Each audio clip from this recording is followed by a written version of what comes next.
Hello students, welcome to my YouTube channel HK Alam tutorial. আজকের এই নতুন ক্লাসে আমরা ষষ্ঠ শ্রেণীর যে ফ্র্যাগ্রেন্স নামে ওয়ার্কবুক রয়েছে সেই ওয়ার্কবুকের 28 নম্বর পাতায় দেখো একটি সেলফ চেক রয়েছে, অর্থাৎ একটি গল্প রয়েছে। তার আমরা সম্পূর্ণ বাংলা অনুবাদ পড়ব এবং ভালোভাবে বোঝার চেষ্টা করব এখানে কি বোঝাতে চাওয়া হয়েছে। তো তোমরা অবশ্যই আমার এই ভিডিওতে লাইক, শেয়ার এবং কমেন্ট করবে এবং আমি চাইবো তোমরা এই ভিডিও তোমার পরিচিত যে বন্ধু বা বান্ধবী রয়েছে তাদের মধ্যে তোমরা শেয়ার করবে। তো দেখো, আমি আজকে যে পাঠটি পড়াতে চলেছি সেটি হলো একটি গল্প যেটা তোমরা পড়েছো, কিন্তু এখানে আমরা একটু ভালোভাবে জানবো এবং শিখবো এবং খুবই ইম্পর্টেন্ট একটা গল্প আমরা এখানে দেখব, যেটি আমাদের জীবনে খুবই গুরুত্বপূর্ণ প্রভাব ফেলবে। ঠিক আছে, দেখো বলছে ওয়ান্স আপন এ টাইম, কোনো এক সময়, দেয়ার ওয়াজ এ কিং, একজন রাজা ছিলেন, নেম রবার্ট ব্রুস, তার নাম ছিল রবার্ট ব্রুস। তাহলে কোনো এক সময় একজন রাজা ছিলেন যার নাম ছিল রবার্ট ব্রুস। ওয়ান ডে, একদিন, his kingdom was threatened by some fierce enemy. তাহলে একদিন তার রাজত্বকে, তার রাজ্যকে কিছু ভয়ঙ্কর শত্রুরা ভয় দেখিয়েছিল বা আক্রমণ করবে সেটি তাকে বুঝিয়েছিল। তাহলে এখানে কি বলছে, one day his kingdom was threatened by some fierce enemy, কিছু ভয়ঙ্কর শত্রুর কারণে তার রাজ্যটি ভীত হয়ে পড়েছিল। তাহলে এখানে ফিয়ার্স মানে হচ্ছে ভয়ঙ্কর। Such news mystified the king and he immediately entrusted his commander-in-chief with the duty to defend the borders. কি বলছে, সাচ নিউজ, এই ধরনের ঘটনা, মিস্টিফাইড দ্য কিং, রাজাকে বিভ্রান্ত করে ফেলেছিল, অ্যান্ড এবং হি ইমিডিয়েটলি, তৎক্ষণাৎ, entrusted his commander in chief, তার যে সেনাপতি ছিল সেই সেনাপতিকে তিনি নিয়োজিত করেছিলেন, উইথ দ্য ডিউটি, দায়িত্ব দিয়ে, কিসের, টু ডিফেন্ড দ্য বর্ডার, তার যে সীমান্ত রয়েছে সেই সীমান্তকে রক্ষা করার জন্য তিনি তার সেনাপতিকে দায়িত্ব অর্পণ করেছিলেন বা দায়িত্ব দিয়েছিলেন। তাহলে ইমিডিয়েটলি মানে তৎক্ষণাৎ, এন্ট্রাস্ট মানে অর্পণ করা, দায়িত্ব দেওয়া, কমান্ডার ইন চিফ মানে সেনাপতি, ডিফেন্ড মানে রক্ষা করা, বর্ডার মানে সীমান্ত। ডিউরিং দ্য ব্যাটেল, যুদ্ধ চলাকালীন, his army was badly injured by the dreadful enemy soldier, যুদ্ধ চলাকালীন তার যে সেনাবাহিনী ছিল তো সেই সেনাবাহিনী খুবই মারাত্মকভাবে পরাজিত হয়েছিল এবং আহত হয়েছিল। ব্যাডলি ইনজিওর্ড কথার অর্থ হচ্ছে আহত হওয়া। হ্যাঁ, ড্রেডফুল কাদের দ্বারা, by the dreadful enemy soldier, ওই যে ভয়ঙ্কর শত্রুপক্ষের সৈন্য ছিল তাদের দ্বারা। And started leaving the battle field, এবং তারা সবাই সেই যুদ্ধক্ষেত্রে থেকে পালিয়ে যাচ্ছিল। হেয়ারিং দিস, এটা শুনে, হি গ্র্যাবড দ্য সোর্ড, তিনি কি করলেন, এটা শুনে রাজা তার তরবারিটাকে ধরলেন, গ্র্যাবড মানে ধরা, and road his stallion to the battle field, এবং তিনি ঘোড়ায় চেপে পড়লেন। স্ট্যালিয়ন মানে হচ্ছে তোমার পুরুষ ঘোড়া। তো তিনি কি করলেন, তিনি ঘোড়ায় চেপে পড়লেন এবং যুদ্ধক্ষেত্রে গেলেন। ব্যাটেল ফিল্ড মানে যুদ্ধক্ষেত্র। হি ফট সিঙ্গেল হ্যান্ডেডলি ফর 6 টাইমস, তিনি একা হাতে ষষ্ঠবার, তিনি একা হাতে 6 বার বা ষষ্ঠবার লড়াই করলেন।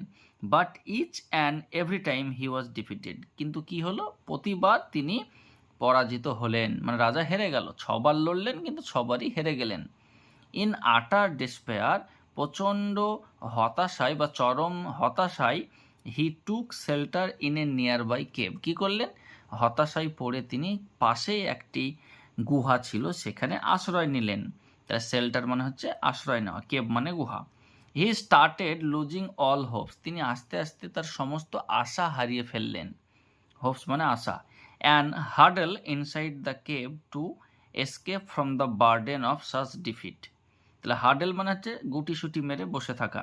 তাহলে তিনি গুটিসুটি মেরে বসেছিলেন সেই গুহার মধ্যে, কেন, two escape from the burden of such defeat, burden মানে বোঝা, ডিফিট মানে পরাজয়। তাহলে পরাজয়ের এই যে বোঝা, এখান থেকে পালানোর জন্য তিনি সেই গুহার মধ্যে গুটিসুটি মেরে বসে থাকলেন। তাহলে তার কাছে একটা লজ্জার ব্যাপার, তিনি 6 বার হেরে গেছেন। তো এই যে একটা লজ্জার ব্যাপার, এটা একটা তার কাছে বোঝা হয়ে দাঁড়ালো। এই বোঝা থেকে পালানোর জন্য তিনি কি করলেন, গুটিসুটি মেরে গুহার মধ্যে বসে থাকলেন। One evening he found a spider trying to make its web on the slippery walls of the cave. একদিন সন্ধ্যাবেলায় তিনি লক্ষ্য করলেন যে একটা মাকড়সা ওই গুহার পিচ্ছিল এক প্রান্ত থেকে, একটা দেওয়াল থেকে আর একটা দেওয়ালে কি করছে, সে জাল বুনতে চেষ্টা করছে। তাহলে রাজা এবার লক্ষ্য করলেন যে একটা মাকড়সা কি করছে, ওই গুহার একটা দেওয়াল থেকে আর একটা দেওয়ালে জাল বোনার চেষ্টা করছে। Every time it dragged itself up the walls it fail down. যতবার সে জাল বোনার জন্য এই প্রান্ত, গুহার এক প্রান্ত থেকে আর এক প্রান্ত যাওয়ার চেষ্টা করছে, ততবারই সে পড়ে যাচ্ছে। The king was astonished to see how desperate the spider was to meet its target. রাজা খুবই বিস্মিত হয়ে গেলেন এটা দেখে, অ্যাস্টোনিশ মানে বিস্মিত হয়ে যাওয়া, এটা দেখে যে কতটা ডেসপারেট, চিন্তিত হয়েছে সেই মাকড়সা যে তার টার্গেটে, তার লক্ষ্যে পৌঁছাতে হবে। তার মানে বোঝাতে চাইছে মাকড়সা কিন্তু তার লক্ষ্যে পৌঁছানোর জন্য খুবই চিন্তিত হয়ে পড়ল, তাকে মানে হার মানলো না, জেদে লেগে থাকলো। আর এটা দেখে রাজা বিস্মিত হয়ে গেলেন।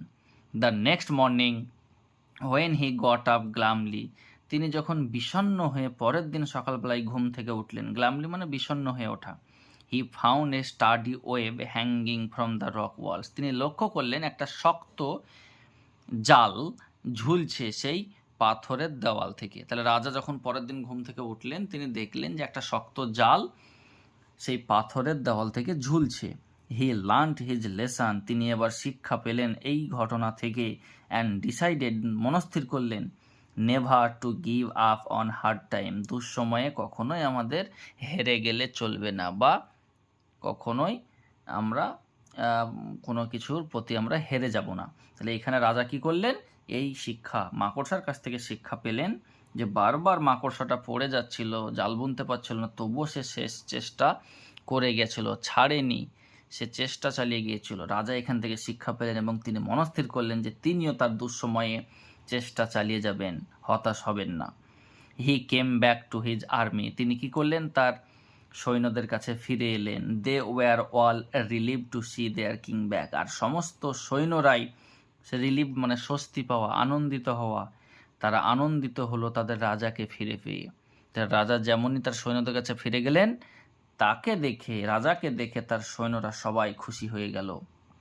They all fought back for the 7th time with a renewed spirit and captured all enemies. আর তার সমস্ত সৈন্যরা সপ্তমবারের জন্য শত্রুদের সঙ্গে লড়াই করলো একটি নতুন আবেগ নিয়ে, উত্তেজনা নিয়ে। রিনিউড স্পিরিট মানে নতুন উত্তেজনা নিয়ে। অ্যান্ড ক্যাপচার্ড, তারা বন্দি করে নিল অল এনিমিজ, সমস্ত শত্রুদের। He came back to the royal court and awarded his soldiers in a public ceremony for their bravery, তিনি আবার তার রাজপ্রাসাদে ফিরে এলেন এবং একটি প্রকাশ্য জনসভায় সেই সৈন্যদের সাহসিকতার জন্য সকলকে পুরস্কৃত করলেন। অ্যাওয়ার্ডেড মানে পুরস্কৃত করা, পাবলিক সেরেমনি মানে হচ্ছে প্রকাশ্য জনসভায়, ব্রেভারি মানে সাহসিকতার জন্য। তাহলে ওই যে সৈন্যরা সাহসিকতা দেখিয়েছিল, সেই সাহসিকতার জন্য একটি প্রকাশ্য জনসভায় সকলকে তিনি পুরস্কৃত করলেন। He brought back peace to his kingdom, এভাবেই তিনি তার রাজ্যে শান্তি ফিরিয়ে আনলেন। And is still remembered as a legend, এবং এভাবেই তিনি এখনও একজন কিংবদন্তি হিসেবে স্মরণীয় হয়ে আছেন। তার লেজেন্ড মানে হচ্ছে কিংবদন্তি।